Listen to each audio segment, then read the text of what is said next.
Ja, men kör vi igång. Oh, sweet mamma. Och hej ska ni vara till ett nytt fördömt avsnitt i den här underskattade kanalen. Så inte en gammal surkärring kommer och våldtar er. Då måste ni göra som denna boken säger. Prenumerera på den här jävla kanalen. Jag ska fasen ha över 1000 jävla prenumeranter. Hur fan ska jag annars ha över världen? Herregud, ni får skärpa er. Lite så här anamma får ni fan ha i er. Ni som inte prenumererar, vad fan väntar ni på? Inte kommer någon jävla snygg tjej och våldta er. Det är bara gamla surkärringar. Och för ni ska slippa tjurkärringarna så behöver jag ju sprida här budskapet. Ni behöver fan prenumerera. För helvete! Kommer ni ihåg det här spelet? Barbarian! Fy fan vilket spel! Man fick med en jädrans affisch! Precis vad vi älskar! Speciellt. Jag tänkte jag ska visa affischen igen så ni blir ihågkomna hur sexuellt den kunde vara! Men om vi fortsätter vår fina utvärdering så är här ju Robocop. Här var det också fin spelaffisch. Holy moder! Vem gillar inte detta liksom? Välkommen ska ni vara här. Nu ska vi se så här. Varför gör jag den här videon? Men som ni ser här, det är väldigt mycket böcker och böcker är bra. Så innan... Nej men alltså så här, jag har prioriterat böcker. Men om ni hade haft mina ögon så hade ni sett åt det hållet så hade det varit fullt med spel. Oj oj oj. Och den här videon handlar mer om att nu jävlar ska jag innan jag packar ner det mesta av spelen för jag vill ha mitt lite mer plats. Då tänkte jag visa vilka spel jag har. Och då tänkte jag kanske mer på Commodoren. Såna här spel liksom. Inte bara disketter och bunnakittandet utan också vanliga. Lite blandat, fina saker. Men det man kan märka skulle jag bara filma upp och ner här. Ljuset är kanske inte det bästa även om det är jättefint väder utomhus och solen skiner in på bästa möjliga sätt i det här förbannade rummet. Så är det faktiskt. Blir det lite finare om man hade... Jo, ni förstår. Inte bara ta det upp och ner sådär som en gammal slasas. En slaskidask. Utan om man hade gjort det bästa möjliga. I alla fall av de här fina solstrålarna. Tagit ut det. Upp och ner. Bara sådär. Fotat ur finaste vinkeln. Då hade det här inte blivit en skabbig video. Då hade det blivit en lite bättre video.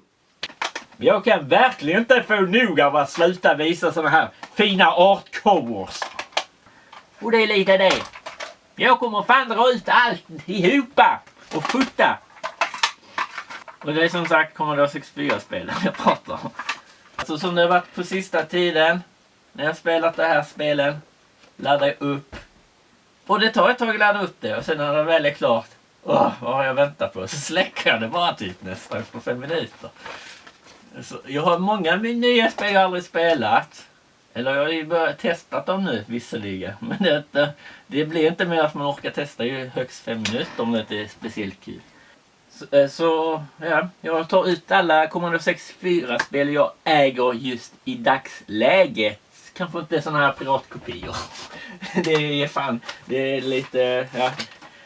Det är ändå artcovern jag gillar att se på de här gamla, de här fina gamla spelen. Alltså jämfört med de här nutidens spel. Vad fan de här klarar ju fan inte klå det. Det här är ju bara mediokert kan man tycka. Helt fantasilöst. Här har de fan ännu använt fantasin. Även om det är foto, lite mer fantasi. Och även om det är fotos kan det vara bra foto. Men här vet jag fan inte alltid. Jävla datingbilder. Visst, det här är lite coolare. Ild. Men det är ju det. Det är så jävla datagjort som man tröttnar. Här har någon jävel stackare satt ner all sin själ för att få ett bra omslag. Och oftast så kunde ju spelet säljas tack vare det. Och det är också därför man blir så jävla besviken, vad fan. Men kanske inte på det spelet. Man kan få bli mer besviken på sån här, för det är för jävla svåra spel ju. Herregud. Jävla Dragon's Lair alltså.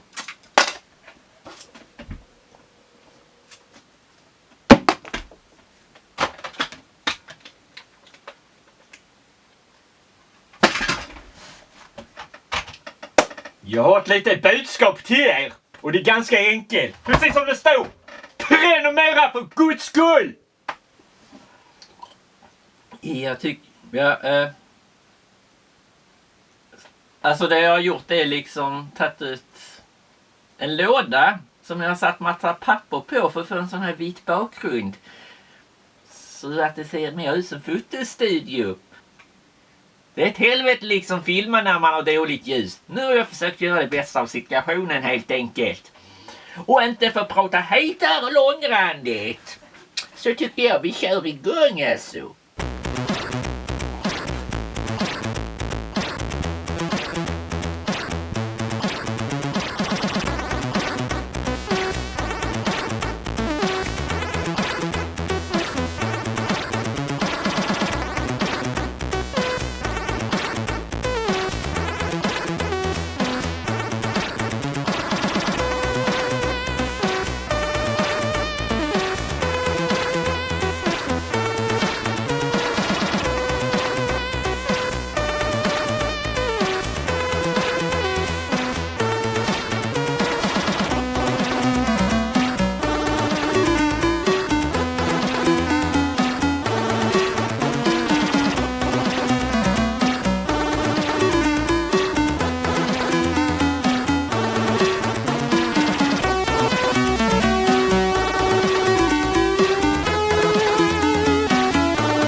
Hej.